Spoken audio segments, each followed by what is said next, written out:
Live from the iconic Corky and Lenny's Restaurant and Delicatessen in Woodmere, Ohio, we are the Fabulous Boomer Boys.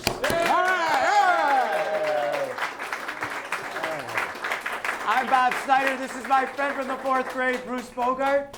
And we want to welcome you all here that are here tonight at Corky and Lenny's and those of you watching on YouTube. And don't forget, please continue to spread the word as we near that big number of 10,000 hits on the YouTube. Thank you very much for that. Bruce, I was thinking the other day, people always ask us, so what is your show all about if they haven't seen or heard? Hard to believe not everybody has heard about it.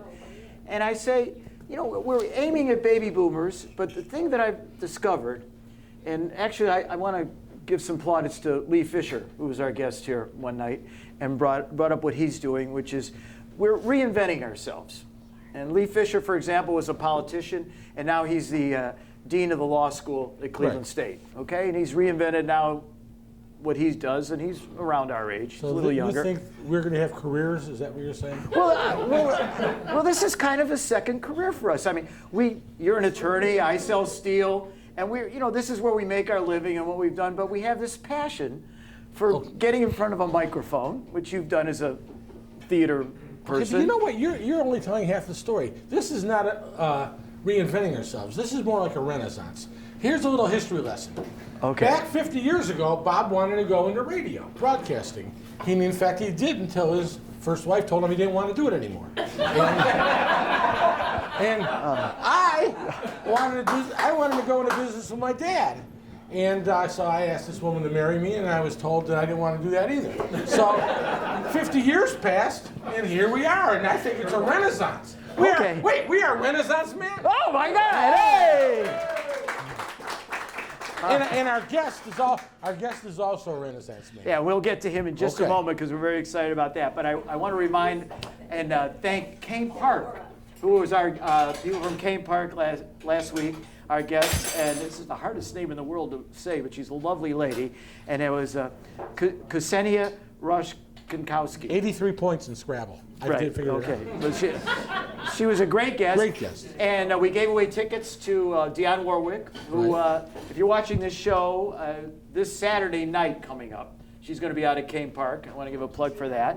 And I'm going to be going to see her. And funny how we got tickets to give away, and Bob got them. I got 2 of them. No, but anyway, Rochelle Golenberg won 2. Right. As a matter of fact, so she'll be there. I'll be looking forward to see her. So we want to thank them. Kane Park, they've got a lot of great people coming this year. And just to give you an idea, it's a page. They got Lyle Lovett, Judy Collins, all kinds of people the baby boomers want to see. So we want to thank them again for their participation in the show.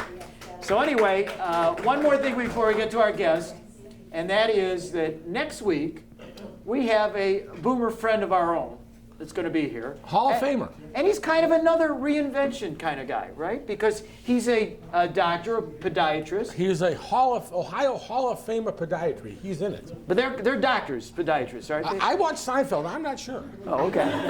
Well, all right, we'll find out about that. But he also plays in a band, and the name of the band is Replay. And they're a bunch of people that all have careers, right. And their passion for music and the oldies. That's what they play. In fact, they'll be at Legacy. I know in late July. Right. Every summer they're at least once out at Legacy. He can tell us, but they play music from our generation. Right. So he's going to be talking about that kind of stuff. And of course, everybody needs foot problems at our age. So we're going to that's what happens when you let your old girlfriend come here. You know, still criticizing. Wait, anyway, which one are you talking about? Because I get lost. I have 2 here tonight. Okay. Well, anyway, let's get to tonight's show. Please. Okay. We have a repeat guest tonight. When I say repeat, he was here back in August, I believe it was our 2nd show. Helped put us on the map. He did help put us on the map. We had a huge crowd that night like we do tonight. Thank you all for coming. I know one of the reasons is because... So, Mike Olszewski. You know, it's amazing. I just talked about the lady from Kane Park, the ethnic name she had, Mike Olszewski. Only in Cleveland can you become famous and have a name you can't pronounce. Would you agree That's with that? appropriate. Yes, definitely. Well, anyway. Come on, let's We're get not him out of politically here. correct. All right, radio and TV personality. Best known for being on WMMS Radio, and he's got all kinds of books, and we're going to talk about one tonight. And everybody, please welcome Mike Olszewski.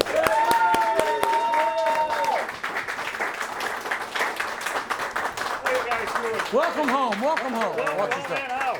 Let me just step over this here. I want to. Don't get hurt. All right. Boy, talk about two of a kind of beat a full house, I'll tell you. You got to lift your leg a little, Mike. Your right leg. Oh, there we go. Sorry about that. All right, let's get a close-up of this. Tyler Plevin, our director and producer. Okay, and this is Mike's latest book that we're going to be talking about tonight. Smoky, Sweaty, Rowdy, and Loud.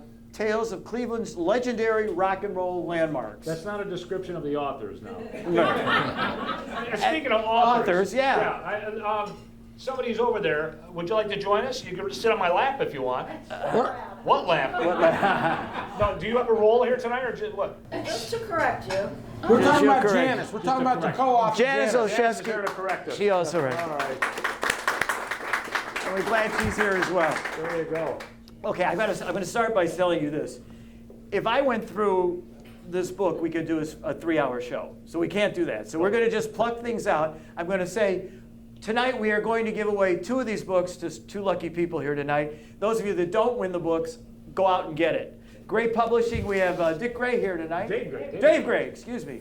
I'll never write a book He's for him. perfectly open to you doing a 3-hour show. All right, but Dave is Great Publishing that published the book. They do a lot of books with Cleveland authors, as a matter of fact. Yeah. So we want to thank him for coming tonight as well. Where can they get the book? Because I don't want to forget that. So I said it right off the top. First of all, go to the Gray & Company website. That's the best place for all the books that you can find. And it's also the appearances as well. But also Barnes & Noble, all the bookstores. And you know what? Support the small bookstores too. Fireside, Learned Owl, all those. They're just the greatest. And let's keep that alive. You know, it's part of our popular culture. Sure. That's right. Okay. All right. Where do we start? Bruce, I know where you wanted to start.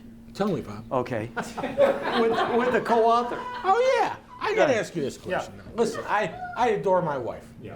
How do if someone said to me, you got to sit down and write with your wife, what do you guys do? Do you sit around a kitchen table and you say, let's talk about this? And she says, no, that won't work. And you say, wait a second, I got the bigger name than you. I mean, how does that stuff work? Well, you know, here's what happened with it. You know, we come up with these ideas, and then, you know, we run them past David Gray, you know, and he'll say, well, maybe refine it this way or go this way. I've actually got a short video that I did on my phone. I'm not going to show it here, but of Jan at the library looking, you know, through all the newspapers and things like that. Now, a lot of this stuff is based just on stories that we heard, but it's trust with, you know, with verification. Okay, everybody's got their own version of history. If you can back it up, that's fine. You know, or if they've got photos or something like that. So Jan does most of the research. I do most of the writing, and then she'll correct me. Will she ever say to you, you know, this story, you know, keep it out. You know, that's the toughest part. Too soon. Keep that one out. It's what do you leave out? Because there are so many great stories, and we all have these great stories, but what do you leave out? Because you might, you know, we could have filled the book with the Agora alone. But the thing is, that's great, you know, because there's the Agora, the crowd that started out with him. There's the Agora crowd now. Those two audiences are not buying the same book. No, the old crowd is much better. I agree. Yeah. By all means. Right. Bob went there. Yeah. It's very much a collaboration. I mean, I do the writing and a lot of the research. Jan does most of the research, and then David kind of directs us. All right. We're not going to go in chronological order except for the very first thing. Let's get a little close up of this if we can. Okay, the Moondog Coronation Ball. Oh, there you That's go. what started it all as far as rock and roll concerts go, right? Yeah. Okay, and we all know that's why Cleveland has the Rock and Roll Hall of Fame, because of Alan Freed and what he did. You know, we found some interesting stuff about Alan Freed. First of all, the reason, do you know why there was a riot there that night? No. There was a second show, but they forgot to put second show on the tickets. Oh. So 14,000 people show up for a 7,000 seat. They got one song into it, that's the end of that. But they had done other Moondog balls before this. This was going to be the Moondog Coronation Ball, where Alan Freed is declared the king of the Moondoggers. Now here's something interesting that we found out. A guy named Bob Spitz wrote extensively about the Beatles. The Beatles had a connection to Alan Freed before they were the Beatles. Here's how it happened. When they were in England, and they were coming up as the Quarrymen and all kinds of the Silver Beatles and stuff, they had just lost their drummer, and they were going to be on a show that was called Thank Your Lucky Stars or something like that. Well, they said, well, we can't pass up this. This is TV. We can't pass this up. It was John Lennon, George Harrison, and Paul McCartney. Paul McCartney, yes. So what happened was John said, okay, look, here's what we'll do. George, you play Paul, you're left-handed, you play the guitar, I'll just put my arms around you like this, and we'll go out as Johnny and the Moondogs. Where they come up with the name Boondog? Alan Freed was on Radio Luxembourg. He was syndicated. Wow. So for one night, they were Johnny and the Moondogs because of Alan Freed. Okay, that's nothing compared to the stories that are in this book, I gotta tell you.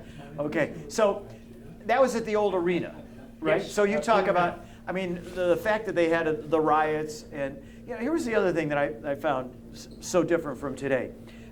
Those rock and roll concerts, originally, they called it race music. Is that right? Yeah, and the interesting thing is, and Jan did most of the research on this, it was kind of interesting because when it first started out, it wasn't called rock and roll. Alan Freed wanted to call it Moondog music. And as you look through the Plain Dealer, the press, the news, they just gave very little to the Moondog Ball. But the Call and Post, because a lot of these acts were black acts, they really covered it very well. And they'd run editorials, "Is your kid a moondogger?"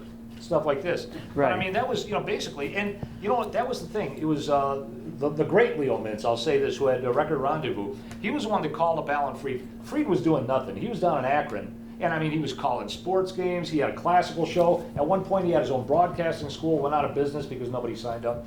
And he came to Cleveland, and Leo Mintz said, "Listen, these kids are rocking and rolling in the aisles," which was an old term for sex in some of the old urban, songs. And he said, "Let's get this on the air." Alan Freed did not play cover versions. He played the original versions of songs, and that was what reached out to kids. And because Leo Mintz was downtown, he was like the record store for Northeast Ohio. You came down there, black kids, white kids. And here's another thing about Alan Freed. He was kind of busted down for payola. That's not what they were after him for. It's because he did not want segregated audiences. He was arrested in Boston. Right. I mean, he came out and he said, "What's this, black, white audience?" No, forget that. That's not happening. And they busted him. So that was really, it was based on racism more than anything other than that, because payola was very common.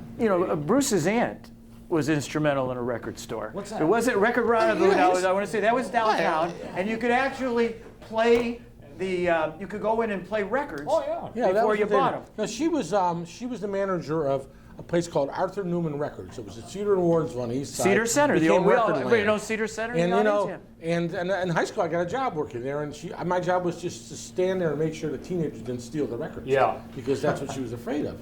But now I remember Monoro and stereo and all those days, Hi-fi. Yeah. Bob, did you ever rock and roll in the aisles? At my house. No, not in your house. You can't hear. He's in his 70s now. But, did you ever rock and roll in the aisles? Now that I know it means sex, I know I never did it. Yeah. Please, come on. This is No, a terrible absolutely. turn at this point. Oh, no. All right. So mention some of those places that you've been to that I haven't. All right, You wrote I'm about them all, going to Mike. jump I ahead. heard you guys before this, all of them apparently. Yeah, apparently. I'm going to jump ahead just a little bit. One of my all-time favorite memories of going to one of these places, Leo's Casino, 75th and Euclid. Clap if you've ever heard of Leo's Casino, please. All right. Good. Okay. All right, so there again, this was mostly thought of as a place for black artists, Yeah. African American. I don't know, what are you supposed to say? I guess could say the wrong word, I'll get in trouble here. Anyway, you know what I'm talking about. There So were anyway, no white artists. Just say there were no white artists. well, there were, I don't think so. But anyway, so Leo's Casino, and they were, one thing I will give you, they were very strict, and they did not let the younger people that came drink. Right. They did not let them drink. They didn't want to lose their license. So anyway, Leo's Casino, here's who I saw. Gladys Knight and the Pips was the opening act for the Temptations. Wow. I want to tell you, Yeah. I was as close as I am here to Bruce, to the stage. I was a smart guy. Somebody told me to do this. I slipped the maitre d' $5. He took me and I don't even remember who I was with, but I know it wasn't Bruce, because his parents wouldn't let him go. But anyway, we sat right next to the stage. David Ruffin doing My Girl. I mean, can you imagine this? And the opening act was Gladys Knight and the Pips, and they knocked it out of the house. Yeah. They were just fantastic. And you went there, and you think back now, 75th and Euclid was a little shaky. No one cared about that at all. You didn't worry about it. You went there, the lighted parking lot. You went in there, and there was all kinds of people from all different, John Adams, Brush, Cleveland Heights, Shaker, wherever. And you went there, and you just had a great time, and they put on a fantastic show. The thing about Leo's Casino was Berry Gordy with Motown Records would bring all the Motown acts to Cleveland, because if you premiered them in Detroit, their neighbors came out. Right. And everybody loved the Detroit. But when you came to Cleveland, you better have it together, because if you didn't, and if he saw you at Leo's Casino and the act didn't go over, you're going back to Detroit. We got some work to do. But one of the opening acts for the Supremes when they were here was Flip Wilson. That's right. Oh, yeah. Oh, were you at that?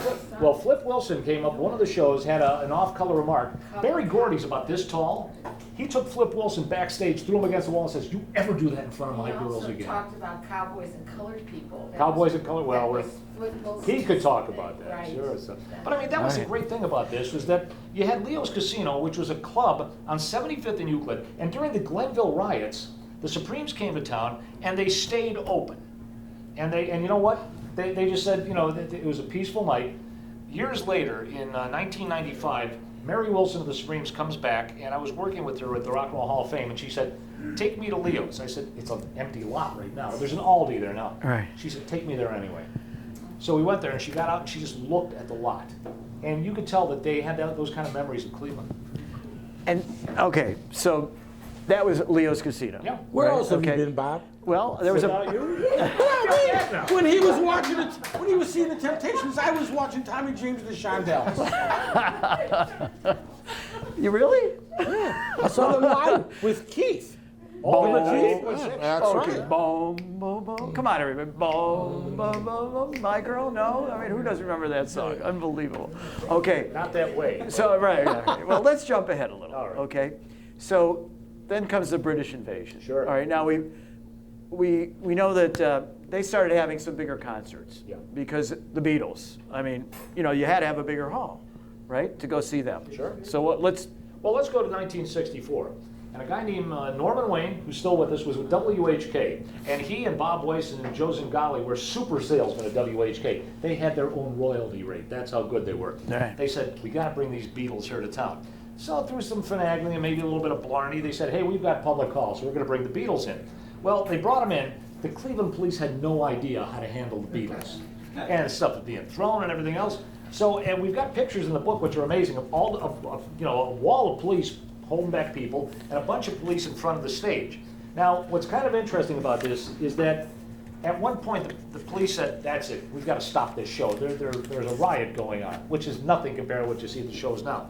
So what happened was, a guy named Carl Baer comes out. He was like the safety director or whatever. And he said, "All right, until everybody settles down, we're going to stop this show." And he went to take George Harrison's guitar plug out. And Harrison says, "You don't touch my stuff." So there's actually a film on YouTube of George Harrison being led away, pointing at him because he wanted to slug him, which would have given him another place to stay overnight here in Cleveland. But they came out, and years later, Lennon said, "The police overreacted. This was like the least worrying of all of our shows." Well, a couple years later, what happens? They banned rock concerts here for a year. And then in 1966, the Beatles play Shea Stadium, and Norm Wayne is now with Wixie 1260. Instant credibility if we can bring the Beatles to Cleveland. Station's around for 5 or 6 months, 80,000 seats. They got the stadium, and John Lennon makes a remark about Jesus Christ and the Beatles. And tickets stop. And the Catholic Church in Cleveland says, no good Catholic would go to that show. So Norm Wayne's looking at piles of tickets. So at one point, he goes up to New York. The Beatles were there at the Hotel Pierre with Brian Epstein. He walks in, he says, this is terrible. He says, "Yeah, I know it's happening all over." And what happened was they guaranteed all the receipts went to the Beatles. They made their money from the concessions, which were going to be considerable. At any rate, he said, "Come with me." They go in the back room. There's the Beatles smoking cigarettes, playing Monopoly. He said, "Guys, this is Norman Wayne from Cleveland. Norm, how are you?" They want to know if they can lower the guarantee. He wants to know if they can lower the guarantee. And they said, "Yeah, what the heck, you know." So they lowered the guarantee on it. But the point was, 20,000 people came to see the Beatles, and that's pushing tickets to every city around us. Youngstown, Toledo, Pittsburgh, anywhere they weren't playing. So, and after that, they said, "We're not touring anymore." By the way, Bruce, I knew Norman Wayne. I'm sure you did. No, you Bob. just wanted to... And I'm sure you went out with his daughter. Probably took her to Leo's Casino. No. Come on. No. I know his son-in-law, but anyway, no. But he was quite an entrepreneur, and he still is very active. Oh, sure. Very active right now. A very philanthropic person You know, in his the son community. is David Wayne, the well-known producer. Right. And his son asked him, you know, because they knew all this stuff about the Beatles and stuff. He said, "Dad, did it ever occur to you to get a picture with him?" He said, Right. "I thought he'd come back next year." Yeah. Well, next year came and went. Okay. So, Okay. the bad boys of the British invasion. Oh, yeah. Well, there's like two of them, but one in particular I'm thinking of is the Rolling Stones. Sure. Okay. I mean, the Stones were, you know, now they weren't just, it wasn't just reputation. Oh, no. I mean, like, you know, Brian Jones was not a nice guy.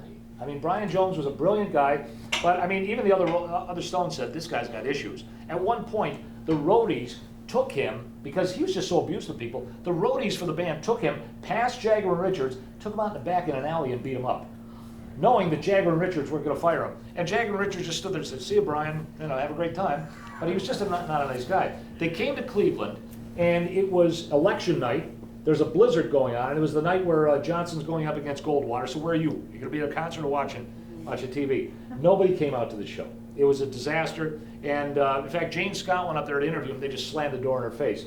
The next day, though, they were on the Mike Douglas show at 10 in the morning. Okay. So they came out and played. But the Rolling Stones, the thing about the Stones was they came back at the arena, and then they avoided us for many years until like 1972. They played the Rubber Bowl. But the Stones, just a few years ago, did a video in front of the Cleveland Agora. They had a night off, so they did a video there. So you have to look for it. So they forgave us. I think they did. Okay. Yeah. And what about Keith Moon? Oh, insane.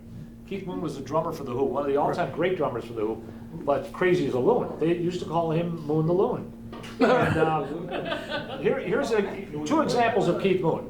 Keith Moon comes to town, and Hank LeConte, who owned the Agoras, did a favor for the Balkans. He said, I'll pick him up at Burke Lakefront Airport. I'll take him to dinner. So he picks him up in his brand new car.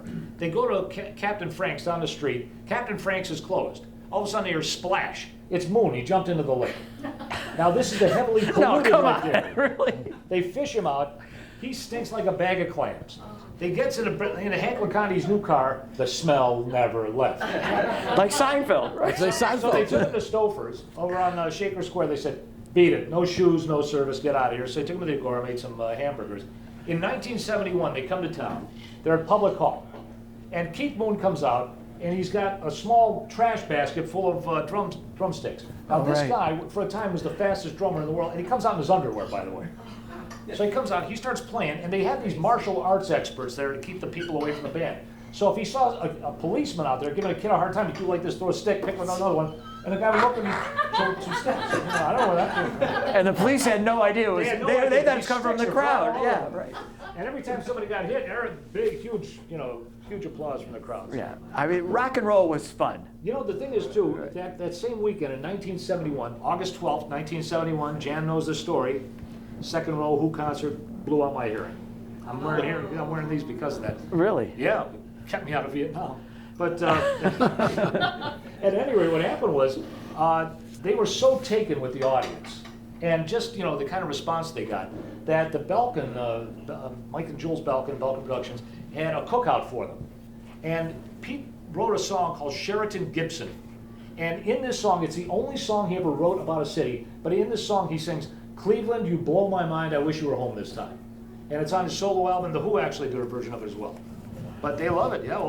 This is one of their big cities. They love it. Oh man, we're running out of time. I told you that we could talk for hours, but we're gonna hold on. We're gonna go a little more here. Le Cave. I don't know about people here. I think that's a little closer to our generation, my generation. Bruce, were you ever at Le Cave? No. No. But I saw the Four Seasons. So, in New Jersey. Oh, there. All right. Well, I can't even tell you where Le Cave was. I'm feeling like Coventry, am I right? No. Le Cave was on 105th and Euclid. Okay, picture I wasn't 105th allowed- and I Euclid wasn't today. All allowed right. there. Le Cave was there. Can I steal your thunder just for a second? Go Okay. figure. All right. Bob wants to talk. I remember Le Cave because it was like a cool place to go because you went there and outside, older kids were smoking joints Oh, yeah. at Le Full of Cave. cigarettes. Right, and then they, cigarettes without labels. And they would come in, and of course, being from Brush High, all I knew was from 3-2 beer, which is what they served Yeah. at Le Cave. And they had like some of the top folk singers of the day Oh, yeah. all appear there. And it wasn't a big place. Oh, no, No. I mean, it was like 200 seats or something. Yeah, and you'd go in there, and it was just, I don't even remember who I saw. I just remember being able to tell people like Bruce, I was at Le Cave this weekend, Well, the great thing about Le Cave was, too, they had a lot of folk acts, but some of these acts were getting really big, too. Right, oh, yeah. So they started bringing in rock acts. But the rock acts they brought in were the Jeff Beck Group with Rod Stewart, Big Brother and the Holding Company, people like that. And at one point, they booked Jimi Hendrix. And then the movie Monterey came out, and Hendrix sends out, I'm canceling all contracts. A little bigger places from now. Need a little bigger place, yeah. But it was such a cool place, and the idea of, it was during the protest era and that kind of thing. So you really, even if you weren't a protester, you went down there and you felt like it was really cool to be at Le Cave. Oh, I agree. Yeah. We have copies of this. Huh? We have copies of this. Oh, yeah. Wait. Okay, so. Where else have you been, Bob? Without you, without It's unbelievable. I'm glad that he invited you on the show so you could talk. I mean, I want to hear what this guy's got to say. Can I ask one question of our guest? You've asked the questions. Go ahead, yeah. Beatles or Stones? You know what? Gotta have an answer. I'll go Gotta have an I'll go answer. with Beatles. Okay, that's all I needed to hear. I'm done. I love the Stones, but I gotta go with the Beatles. You got to be the Beatles, right? Yeah, sure. What about you, Bruce? I know, Beatles. Dave Clark 5. No, well, Dave Clark 5, absolutely. Hit it out of the park. Yeah. There's no- You make me glad all over. Actually, it's good, Bob. I would have gone actually. Dave Clark. Bits and pieces. All right, can I give you one more? Go ahead. Dave Clark 5 or Jerry and the Pacemakers? Oh. Oh, boy. Rough one. Different types, sorry. Yeah, that's for sure. You're gonna think I'm crazy. I'm gonna go with Jerry. No, I can't. Thank you very much. You're 2 for 2. All right, last place we talk about, because then we're going to give away some books. Richfield Coliseum. Yeah. Okay, now, it's those young people that are watching our show, they'll remember, but there used to be a place out in Richfield, Ohio. It was basically farmland. They call it the big house on the prairie. Yeah, Nick Maletti builds this place for his basketball team. But the only way he's really going to make any money out there is not to have the basketball team play there, but he gets some concerts to come out there, right? So. Yeah. Well, I mean, and great concerts too. The very first rock concert they had there, well, I mean, Rock and Roll Hall of Fame was Stevie Wonder, but the next one was going to be George Harrison. And it was a horrible snowstorm. They got snowed in Chicago. From what I understand, we didn't miss anything because his voice was gone, and but still to see a Beatle. And then Paul McCartney later played there in 1976, Electric Light Orchestra. One group after another played there. I mean, one of the all-time great concerts that was ever there was Queen. Obviously Bohemian Rhapsody. Yeah. And then Bruce Springsteen was there on a New Year's Eve. And Cleveland was a big market for Bruce Springsteen. And those were the days when people were throwing fireworks. And sure enough, one of them hit Bruce in the face. And they kept their temper. Little Steven, and then Miami Steve at that time, said, no more fireworks or else. And everybody was cool about it. But I mean, just the stuff that used to happen at that, I mean, the acoustics were terrible, but it was very much like a lot of these places. You just wanted to be a part of the scene. It was a community. Exactly, type thing. right. And Jan and I go to a lot of conventions. There's one Cinevent that's just movies in Columbus, cinevent.com. And we're going to one called Monster Bash, which is about old movies and monster movies and stuff that we grew up with, monsterbash.com. And people ask me, how do I get go to these places? Go to the website. Anyway, what happens is, it's because you're a part of this community, and you're part of the, you're seeing people, and part of it is just sharing that experience. And that was the whole thing about so many of these. We were talking before, I remember at the Agora, people came from all parts of the town. You could be the biggest jerk in your class.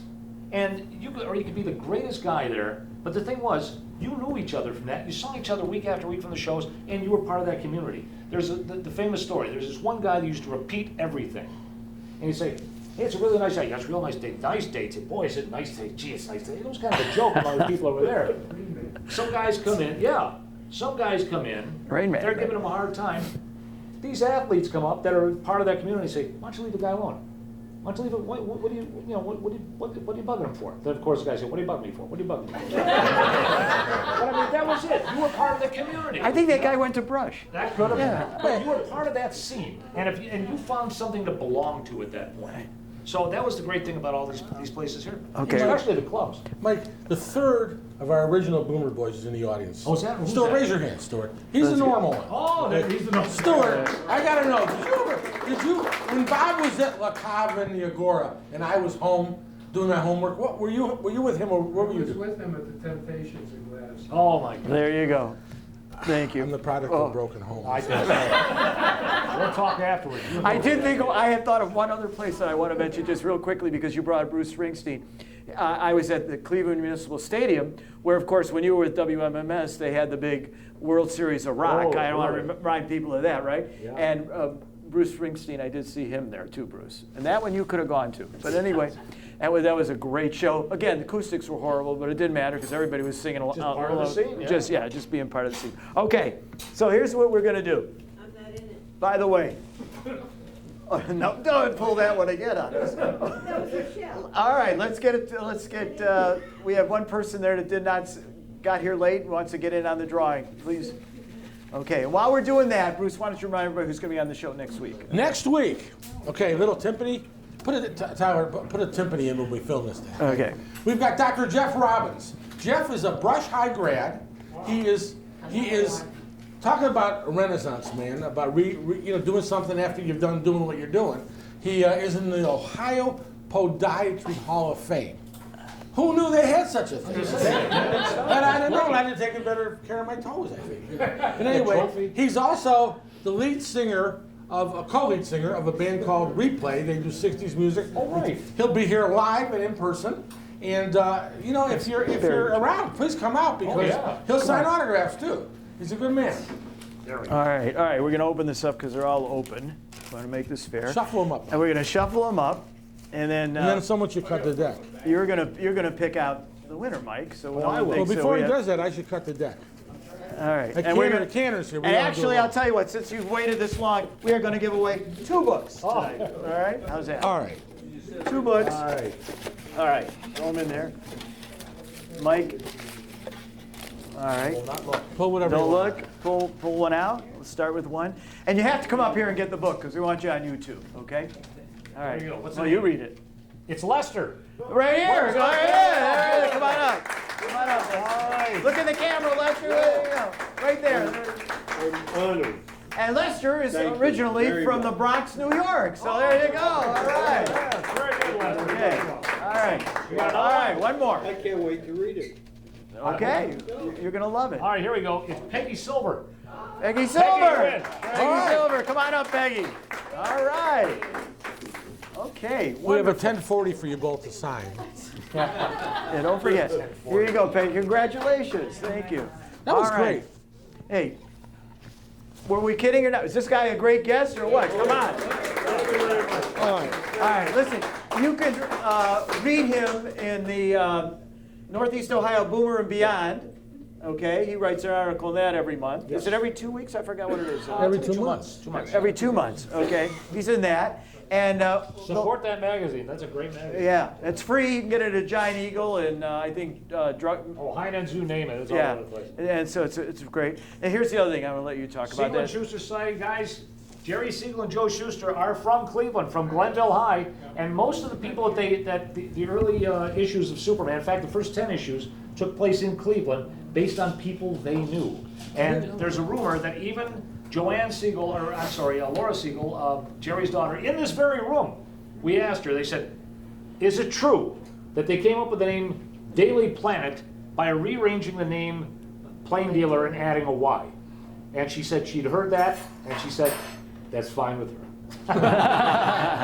All right, Never well, asked her dad now you're the what to do. president of the society Former that's bringing president, yes. a former. Oh, So you- tell us but you didn't what- get impeached, did you? What's that? You didn't get impeached because we don't do politics. No, we didn't do it. But wait, well, tell us what the society does. Actually, what it does is, you've seen those Superman license plates? Okay, well, a portion of that goes to the Cleveland Foundation. And there's a lot of different projects that they're working on right now and support it, because basically, people forget that they came from here in Cleveland. And if you look at those very early issues of the comic book, if you get a chance to even look online, you'll see the Daily Planet building. That's the old Ohio building downtown. Oh, and right. all the addresses they gave in the first couple are actually addresses from Cleveland. In fact, he worked for the Cleveland News, or not the Cleveland Star, I should say. Even Star. And it's funny because when they got pulled in and they said, "Look, guys, Superman's way bigger than Cleveland, and we don't want to be sued by the Toronto Star. So come up with a new newspaper." So they came up with Daily Planet. They said, he's got to come from a different city, a huge metropolis. And they said, "That's a good name, Metropolis." So little by little, it all came together. Where does he come up with all this stuff? Unbelievable. You're unbelievable. All right, you got to get this book. Go to Yes. Great Publishing, right? What's the website for that? It's Grain Publishing. ClevelandBooks.com. ClevelandBooks.com. ClevelandBooks.com. Okay. Clevelandbooks.com. And by the way, you will see other authors, local authors on there. Dan Coughlin, who Oh, we've had yeah, on the Neil show. Zucker, yeah. I believe his books. Neil Zucker. Yeah, we got to get Neil Zucker on here. We're going to talk to you about that. But anyway, hey, I had a great time. Bruce? I had a great time. I got Thank you all. Thanks. I got a couple of things to say before. Yeah, please. All right. Last word. First of all, Pear get well. Alan, thanks for keeping us safe for another week. Alan. And Janice, you guys write another book and we want you coming back. Fair enough? All right. To correct me again. We will. Okay, next book, you're going to be here. Your next book, If you'll have us, we'll be here. we'll have you again. All right, sounds Remember, go to YouTube and you can see past adventures by just going to YouTube and searching The Fabulous Boomer Boys. And we will be on it here next week again. We hope a lot of you will come back. And remember, check the like and subscribe, and we'll see you next week. Thank you. Thank you all.